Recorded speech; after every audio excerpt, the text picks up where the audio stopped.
어떤 마음가짐으로 직장 선택의 기준을 정하셨나요? 네임밸류라는 것도 있을 수도 있고, 뭐 급여, 즉 이제 연봉이라는 부분. 그리고 앞으로의 전망성? 그냥 막연히 공항에서 근무를 하고 싶었어요. 2달씩 월급이 밀리셨던 거예요. 그놈의 족같이. 예. 그거 하실 줄 알았습니다. 예.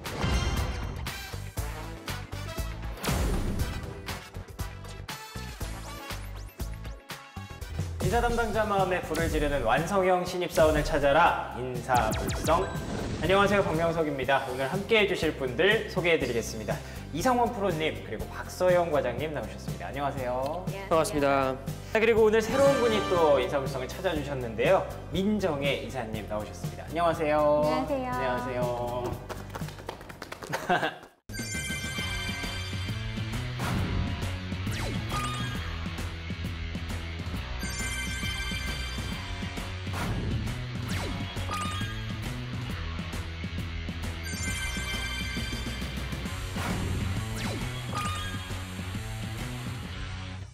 처음 나오셨는데 네. 뭐 간단하게 자기소개 좀 해주실 수 있을까요? 네, 반갑습니다. 저는 JMP HR 컨설팅에 근무하고 있는 민정혜 이사라고 하고요. 저희는 선능력에 위치해 있는 헤드헌팅 전문 펌이에요. 예, 그쪽에서 전문 컨설턴트로 근무를 하고 있습니다. 헤드헌터로 지금 일을 하고 계신 건가요? 네. 오, 네. 그 기존에는 뭐 삼성 SDS HR 채용팀에서 좀 근무를 하다가 네네. 좀 액티브하게 리크루팅 경험을 해보고 싶어서 이제 이쪽 업무로 전향을 하게 됐어요. 그럼 그분의 이제 후배로서 일을 하시다가 사실은 네. 공교롭게도 그분하고 같이 업무가 겹치진 않아요. 네. 그래요? 세상 다행이네요. 그런가요? 공교롭네요, 참. 굉장히 네. 존경하는 분입니다. 존경하신다. 다들 미쳤어. 그분이 참 존경한다는 말을 참 자주 들으시는 분으로 알고 있는데 네. 혹시나 여기서 다시 한번 확인이 되는군요. 자, 오늘 할 얘기는요, 일단 결정장애 얘기부터 시작을 하려고 하는데, 또 햄릿 증후군이라는 말이 있고, 요즘 현대인들이 내 결정을 못하는 결정장애에 대해서 얘기들을 굉장히 많이 합니다. 세 분은 어떤 편이세요? 결정장애가 좀 있으신가요? 저는 뭐 그렇게 어느 것을 고를까요? 이렇게 네. 고민하는 스타일이 아니고 막 지르는 스타일이에요. 그래요? 짜장면 짬뽕? 짜장면이지. 치킨 피자? 치킨이지.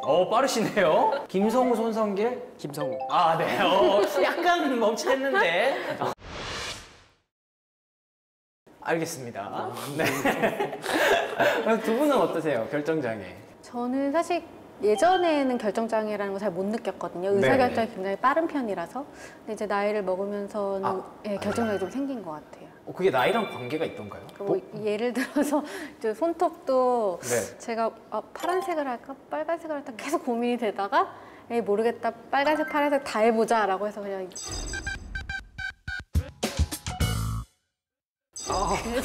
색으로 네, 은색까지. 이게 결정장애의 문제점인 그래요? 것 같아요. 여성분들이 이렇게 여러 가지 색깔을 하고 계신 분을 보면 저분이 결정장애구나. 과장님 그런 경험 없으세요? 이렇게 알면 되는 건가요? 네. 그래요? 처음 알았습니다. 박서영 과장님 어떠세요? 네, 저도 이사님처럼 사소한 거에는 결정장애가 좀 많고 오히려 큰 결정에서는 좀 대범하게 하는 편인데 큰 결정. 네. 이를테면 뭐 이직을 결정할 때나 네, 그런 거는 오히려 좀 대범하게 하는 것 같아요. 그래요? 그때는 어떤 식으로 결정을 하시는 거예요? 그럴 때는 그냥 명확한 기준을 하나 세우고 그래요? 네, 가지치기를 하는 것 같아요. 가지치기를 하신다? 직장을 선택할 때도 직장을 선택할 때만큼은 좀 중요한 결정을 할 때는 결정을 잘하게 되더라. 두 분은 어떠세요? 저도 사실 뭐 굵직굵직한 일에는 그렇게 막 A를 선택할까 B를 선택할까 고민하진 않는 것 같아요. 충분히 심사숙고해서 고민을 했고 그 결정을 내렸으면 사실은 룩백하지 않는 스타일이거든요. 직장을 선택할 때도 그러시고. 저는 뭐 솔직하게 말씀드리면 직장을 선택할 때 선택이라는 단어가 저에게는 어울리지 않았어요. 그래요? 예, 수많은 어떤 항목들 중에 단 한 항목에게 선택을 받았을 뿐이니까. 그쵸. 뭐 여러 가지의 선택을 제가 받았다면은 어느 것을 갈까 고민할 여지가 있었겠지만 단 한 번도 그래 본 적이 없네요. 맞는 말씀이신데 되고 나서 결정하면 되는 건데 그 전부터 지레 겁을 먹고 그렇죠. 결정장에 저기 오시는 가면 분들이 너무 멀 텐데 뭐 네. 이런 거 있잖아요. 그런 분들이 근데 굉장히 많아요. 키지도 않는 소린 거죠. 예? 그런 분들 많다고 했는데 저항받으세요 그러면? 아, 예, 네, 제가 어디 뭐 상담을 하러 가든가 아니면 그 학생 후배들한테 얘기를 할 때면 네. 어디가 좋을까, 뭐가 어떻고, 뭐가 직무가 어떻고, 그쵸. 뭐 어디는 회사의 비전이 어떻고 이런 소리를 해요. 그런 얘기는 되고 나서 여기를 가는 게 맞는 것인가 아닌 것인가를 선택할 때 해야 되는 얘기지 지금 네 상태에서 할 얘기는 아니지 않느냐라고 물어보면은 그때서야 현실을 파악하고 제가 뭔가 잘못 생각한 것 같습니다 라는 얘기를 하더라고요. 뒤에서 무슨 말 했는지 모르겠지만 예. 또 그런 것들을 볼 때는 그게 맞죠 사실. 근데 그런 분들이 아무튼 굉장히 많기 때문에 그분들을 위해서 오늘 바로 이 주제를 준비했습니다. 네. 이번 주 주제 공개해 주시죠.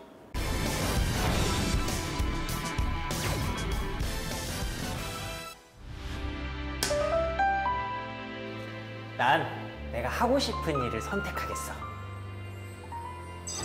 하고 싶은 건 하고 있는데 돈이 없네? 돈이 최고야. 그래? 돈이 최고지? 근데 돈을 많이 주는 이유가 있는 것 같은데? 대세는 워라벨이야. 그래. 내 삶이 제일 중요하지?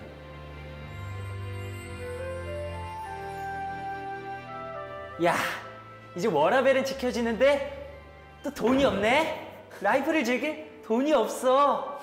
어쩌지? 돈도 많이 주고 퇴근도 빨리 시켜주는 회사가 있지. 아이, 그거 미친놈도 있잖아.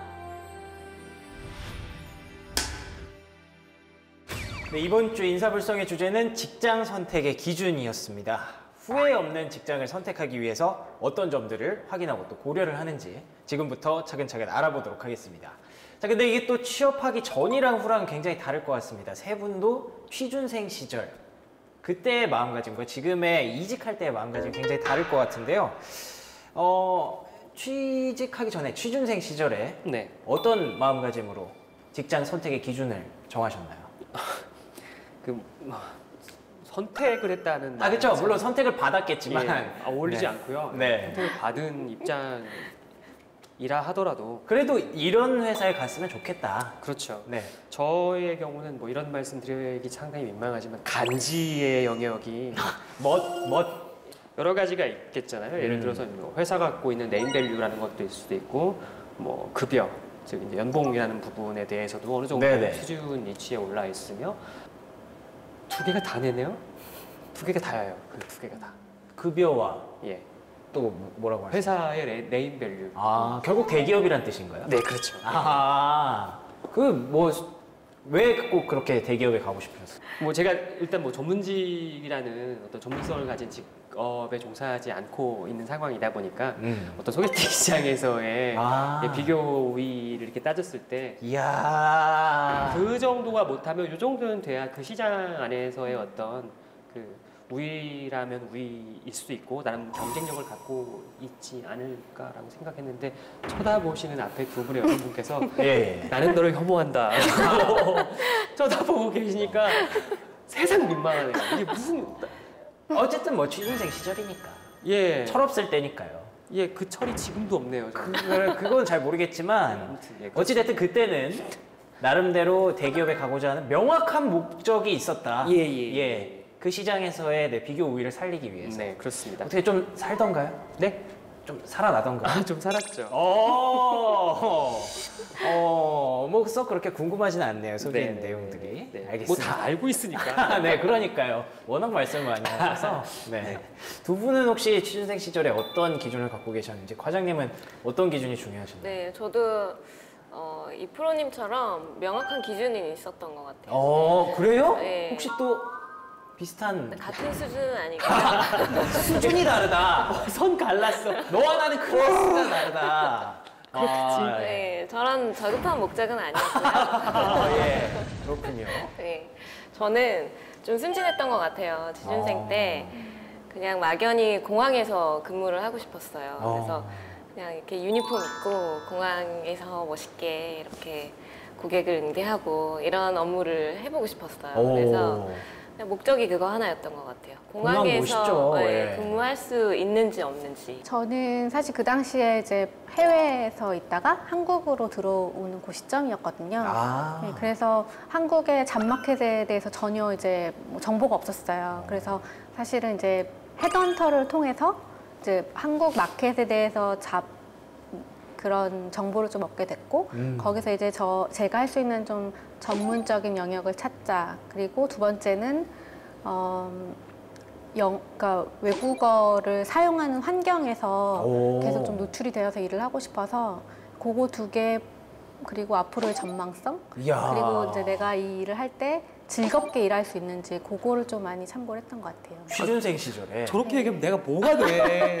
그리고 이제 또 하나 가장 중요하게 결정적이었던 게 그때 제가 열애 중이었거든요. 아, 그래서 이제 그래요? 퇴근을 빨리 하고 남자친구를 만날 수 있는 환경, 예, 그것 또한 중요한 요소였던 것 같아요. 오.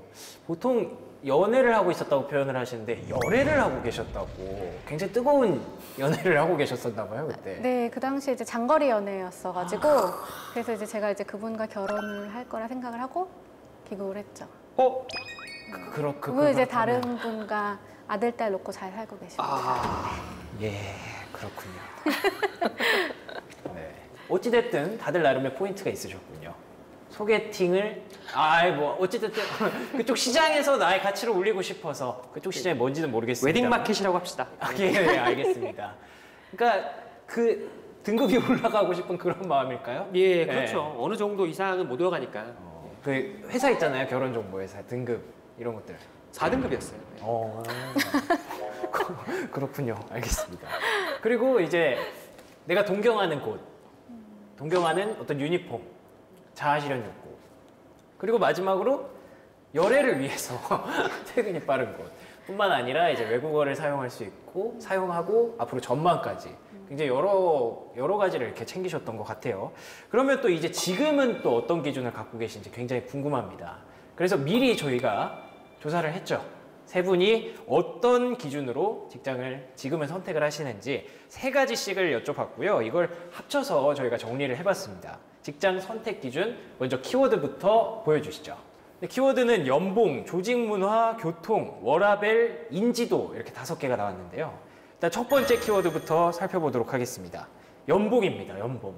이거는 뭐 당연한 얘기라고 생각을 할 수가 있을 것 같은데 그런데 연봉을 뽑아주신 분이 이상원 프로님밖에 없었습니다. 또 이렇게 보내버리네요. 참.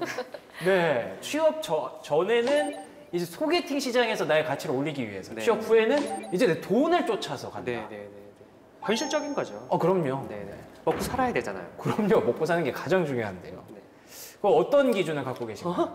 제가 직장이 없던 취준생 시절에서 직장으로 넘어갈 때 그 순간에서는 사실 연봉에 대한 어떤 기준 자체가 없었어요, 명확하게. 왜냐하면 직장을 다닌 적도 없거니와 그쵸.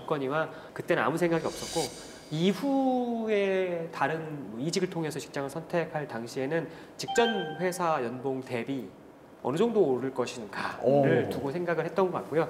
제 기준은 뭐 여러 다른 분들께서 아마 질책을 하시겠지만 뭐 10% 정도가 올라가는 정도면 충분히 만족할 수 있는 수준이 됐다라고 저는 판단했었고요. 그게 왜 질책을 하는 사유가 되는 건가요? 이직을 하는 어떤 경우에 많은 분들께서 그렇게 얘기하시면 갈 거면 한 30% 이상 그래요? 되는 게 아니라 처음 말씀하시는 분들이 되게 많아요. 예. 그래서 저는 되게 스트레스를 많이 받았고요. 아무튼 뭐 저는 뭐 제가 원하는 대로 어떻게 되긴 했네요.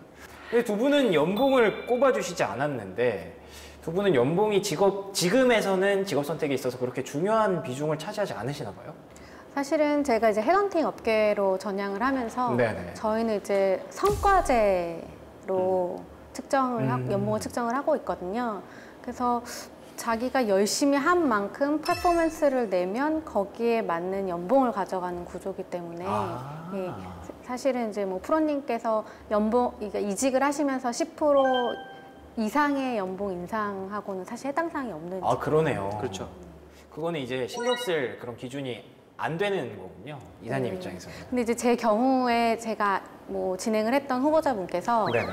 그분의 이직의 목적은 정말 단 하나 연봉 인상이셨어요. 예, 그래서 사실 이제 그분이 이제 한 15% 인상이 돼서 이직을 하셨는데 정말 그분은 오로지 연봉만 보고 이직을 하셨거든요. 근데 이제 나중에 3개월 뒤에 이제 연락을 주셨는데 후회하시더라고요. 예, 그래서 단순하게 제가 제안드리고 싶은 건 단순하게 연봉만을 갖고 이직을 하시기보다는 뭐 본인이 같이 일할 조직의 환경이라든지 같이 업무를 하게 될 사람이라든지 물론 본인의 이제 업무의 역할도 되게 중요하겠지만 이런 거 골고루를 다 좀 검토를 해보시고 이직을 하시는 거 좀 제안 드리는 편입니다. 그렇죠. 돈을 많이 주는 회사는 또 그만큼 그럴 만한 이유가 뽑아 먹어요. 아, 예. 맞아요. 그렇죠. 네. 과장님은 어느 정도 비중을 차지한다고 생각해요? 저도 연봉 중요한 사항이긴 한데 네. 그거 외에 다른 중요한 것들이 너무 많은 것 같아요. 그래서 중년도 순위에서 그냥 밀린 거지 연봉이 중요하지 않는 건 아니고요. 네, 뭐 많이 고려하는 편이고 대신 그 외에 요즘은 좀 워라밸을 많이 챙기고 있고 그 가치를 더 생각을 하고 있어서 그쵸. 네, 저는 이직은 아니었고 이전 직장에서 인사총무팀 때 이제 근무를 하다가 네.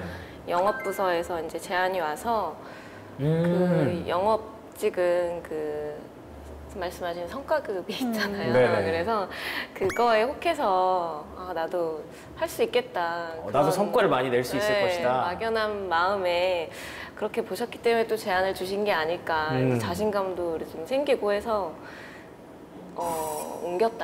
부서를 옮겼다가 그 업무도 좀 힘들었지만 공부도 많이 해야 되고 그거보다 그 영업부서 특유의 그 팀 문화가 적응이 잘 안 되더라고요. 네, 그래서 약간 군대식 문화가 당시에 좀 있었던 것 같아요. 그래서 거기에 좀 적응을 못하고 네, 성과도 물론 없었죠. 그래서 다시 한 반년 만에 다시 인사총무팀으로 돌아오셨나요? 네, 온 적이 있어요. 네. 그 이직에 실패를 했다라고 깨닫는 거는 단기간에 금방 나올 수도 있는 얘기지만 뭐 1년 또는 2년 중장기 텀으로 시간이 지나갔을 때도 브랜드 느껴지는 순간들이 있죠. 그런 것들은 대부분 이제 앞서 말씀하신 대로 그 회사 특유의 조직 문화. 내가 만약에 이 회사에 신입사원으로 입사했다면 결코 느끼지 못했을 법한 다른 조직에 있다 왔기 때문에 느낄 수밖에 없는 뭐 이런 것들.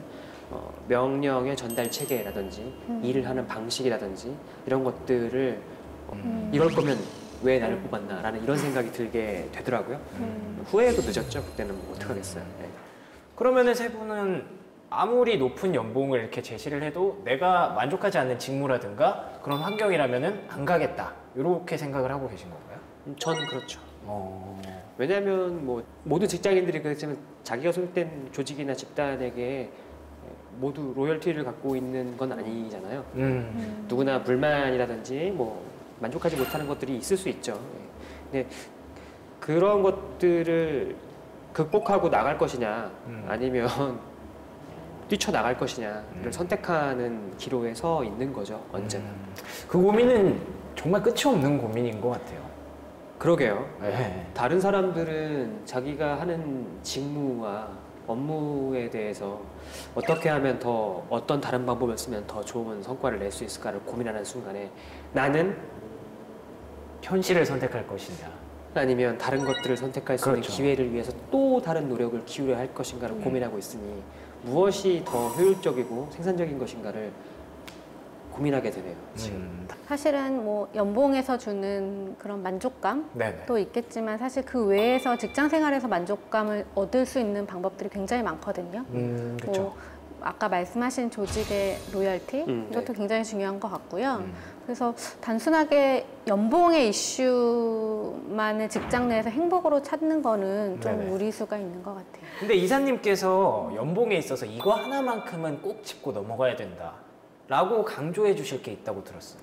글쎄요, 뭐 대기업에서는 그런 일이 사실 거의 없었던 것 같고요. 네네. 제 경험상 뭐 외국계 기업이나 아니면 중소기업, 뭐 스타트업을 포함해서 이런 기업에서 연봉에 관련해서 좀 적지 않아 이런 사례들이 많이 있는 것 같아요.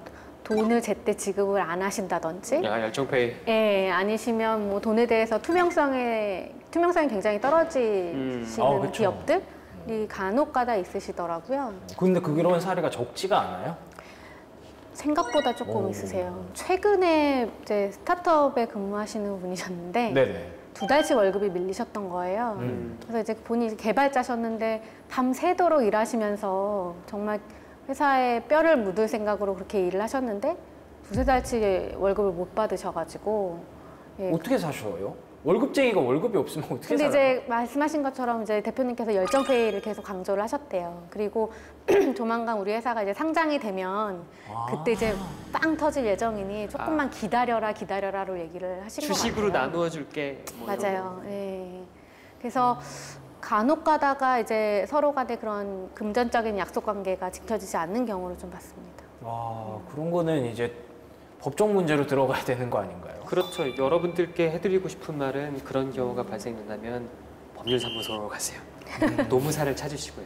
법은 여러분들에게 모두 열려 있답니다. 근데 실질적으로 그런 부당한 경우를 그렇게 고발하시는 분들이 생각보다 많지 많지 않으세요. 않아요. 그러니까요. 예. 괜히 비용도 더 들어갈 것 같고요. 그런 문제도 있고 이제 사람과의 그런 의리 문제, 관계 예, 이런 것 때문에 실질적으로 본인이 뭐 2~3달치 월급을 못 받고 있는 상황임에도 불구하고 그런 뭐 법률사무소를 찾아가기 어려우신 분들이 많으시더라고요. 주겠지 뭐. 아니 이런 생각이죠. 그것보다는 만약에 그런 일로 저는 이렇게 그 노무사를 만날 수밖에 없겠습니다라는 얘기를 해당되는 당사자에게 이렇게 뭐 거기 CEO나 뭐 그쵸. 한다면 그분들의 대답은 100% 이렇게 나온대요. 다들 네가 어떻게 나한테 이럴 수 있냐? 맞아요. 야 주려고 했어, 했다고. 우리 사이에 임마. 우리 사이에 야 너랑 나랑 직원과 대표 사이가 아니야. 형제지 임마 형제. 우리는 가족 같은 사이. 그놈의 가족 같은. 예. 그거 하실 줄 알았습니다. 예. 그런 식으로 많이들 하신다고 하더라고요. 거긴 뭐 해당하는 사람 입장에서는 벙 찌죠 진짜. 내가 잘못했나? 뭐 이런 생각도 들고 무서운 일입니다 진짜. 그런 속설도 있어요. 알바를 고를 때 무조건 피해야 되는 단어. 가족 같은 직장이다. 거기가 제일 힘든 직장이라고 하더라고요. 그렇겠죠. 네, 알겠습니다. 연봉에 대해서 꼭 알아야 되는 점까지 저희가 알아봤으니까 두 번째 키워드로 넘어가겠습니다. 두 번째 키워드는 조직 문화입니다. 조직 문화는 세 분 다 굉장히 중요하다고 포함을 시켜주셨어요. 어떻게 생각하십니까? 조직 이거는 특히 이제 이직을 할 때 많이 일어나는 일인 것 같아요. 앞서 그렇죠. 말씀드렸겠지만 전혀 다른 문화를 갖고 있는 회사에서 또 다른 회사로 이제 이직을 한다라는 상황을 가정할 때면 아무래도 전 회사에서 교육받은 것들이 머릿속에서 떠나질 않거든요. 그렇죠. 거의 선천적인 것처럼. 선천적인 수준으로. 왜냐면 이전의 회사이기 때문에 새로 시작할 때는 선천적이로밖에 표현이 안 돼요. 그쵸. 그런 상황에서는 진짜 안 맞으면 못 다닐 수도 있어요. 맞아요. 오히려 또 그 원래 조직 문화를 향유하시던 분들이 새로 오신 분에 의해서 또 내가 틀렸나? 이렇게 서로 안 맞을 수도 있고. 그 서로 안 맞는 게 다수의 집단의 의견이 우위를 서게 되기 마련이거든요, 당연히. 그쵸. 참 그 알기 어려운 것 같아요. 이직하기 전에. 그쵸, 그것도. 네, 알아내기가 참 어려운 부분이고 요즘은 좀 다양한 방법으로 이렇게 확인을 할 수가 있는 그래도 좀 통로가 있기는 한데 그런가요? 직접 경험해보지 않으면 뭐 어떻게 그 와닿게 되는지 사실 알기가 어려운 부분이라서 그래서 또 더 중요하게 고려를 해야 되는 부분인 것 같아요. 그러니까요. 그 얘기가 나온 김에 그거부터 한번 여쭤볼게요. 그 조직 문화라든가 그 안에 뭐 리더가 어떤 생각을 갖고 있는지 그런 거는 사실 내가 들어가 보기 전에는 알기가 어렵단 말이에요. 어떻게 해야 돼요, 그럴 때는? 보기에 어떻게 그걸 알 수가 없지. 지금 이렇게까지 중요하다고 말씀해 주셨는데. 진짜 웃긴 건 그러다니까 아이러니한 게 제일 중요한 얘기인데 네. 알 수가 없어요. 안다고 하더라도 내가 만약에 그 조직과 유사한 바로 옆 부서에 있는 뭐 친한 뭐 지인이 있어요. 있어서 그 사람에게 심각하게 물어볼 수도 있겠죠. 근데 웃기는 건 그 사람의 성향대로 그 사람의 뷰포인트로 본 거란 말이에요. 그렇죠. 그 사람이랑 나랑 같아? 그러네요. 예. 다르게 보일 수밖에 없다는 얘기죠. 내가 그 느끼기 사람이- 전에는 아무도 모르는 야, 거예요. 우리 되게 좋아. 예. 이러는데 나는 안 좋을 수도 있거든. 왜냐면 저 사람은 나랑 다른 사람이니까. 근데 그걸 어떻게 신뢰할 수 있냐고. 정답은 없죠. 그런데 네. 제 경험상 정답은 없겠지만 힌트를 얻을 수 있는 방법들은 여러 가지가 있는 것 같아요. 뭐가 있을까요? 예를 들어 그 가정의 분위기는 엄마가 만든다고 얘기를 많이 하거든요. 그쵸, 그쵸. 네, 근데 그 팀의 분위기도 팀장이나 그 팀을 리드하는 리더의 그분의 성향에 굉장히 많이 좌지우지 되는 것 같아요. 네. 그래서 뭐 말씀하신 것처럼 복불복일 수 있어요. 예, 그렇지만 그 레퍼런스 체크를 좀 해보는 거예요. 어떻게 해요? 뭐 이분을 아까 얘기하신 가지치기처럼 이분을 예. 알고 있는 사람들을 통해서 이분에 대한 레퍼런스를 들어보는 거죠. 오. 물론 그게 뭐 100% 정답일 수는 없어요. 그렇지만 그걸 이제 참고하실 수는 있는 상황인 것 같아요. 흔히 말하는 뒷조사, 수소문 이런 그쵸. 것들. 예. 레퍼런스 책이라고 하자. 뒷조사야. 구글링 네. 뭐 이런 것들. 근데 되게 신기한 해북 뒤지기 맞아요. 뭐 이런 근데 거. 신기한 게 여러 사람이 말하는 것 중에 그 사람을 말하는 공통분모가 있거든요. 예. 그래서 이직을 하실 때 그런 거를 공통분모를 좀 찾아내셔서 예. 조금 리스크를 줄이는 게 좋지 않을까. 저는 실제로 제가 뭐 했다고 하기엔 너무 뒷조사 같은 느낌이고요. 다들 합니다. 요즘 누구나 그 메일 주소 복사해서 구글에 넣어봐요. 예, 괜찮습니다. 네, 뭐 참고를 좀 해봤어요. 아, 참고 좋죠. 예. 그 당시에 페이스북을 통해서 그냥 그 페이스북이 그 개인의 페이스북이라기보다 그 팀의 페이스북이 있었어요. 그런 것도 네, 있어요? 그래 팀 분위기나 댓글을 다는 그런 분위기나 오. 그리고 이런 팀원들로 보이는 구성원들로 보이는 사람들의 댓글 말투나 뭐 이런 거를 좀 참고를 해서 유출을 한 적은 있죠. 분위기가 어떻던가요? 그 한 사원 대리급 이 정도 직급의 구성원들은 댓글을 열심히 되게 장난치듯이 이렇게 많이 다는데 딱 그 다시는 분들만 달고 그 외엔 없더라고요. 그래서 그걸 보고 나중에는 어떤 결과를 유추할 수 있는 거예요? 제가 처음에는- 생각하기에는 이렇게 생각할 수도 있을 것 같아요. 사원들과 대리는 뭔가 업무적으로 댓글을 단다. 제가 지금 말씀드리고 싶었던 그래요? 네. 맞췄어요? 처음엔 되게 분위기가 좋은 뭐 이런 것도 자주 메일 들어가서 뭐 하나보다 이렇게 생각을 했는데 그게 약간 강요성으로 네. 나중에는 좀 판단이 되더라고요. 누군가 지시하는 사람이 있구나. 예. 네. 실제로 그렇던가요? 아니, 그 회사를 뭐 이제 이직을 하진 않았는데 아, 네, 예. 나중에 그 참고를 좀 했었죠. 그런 부분은.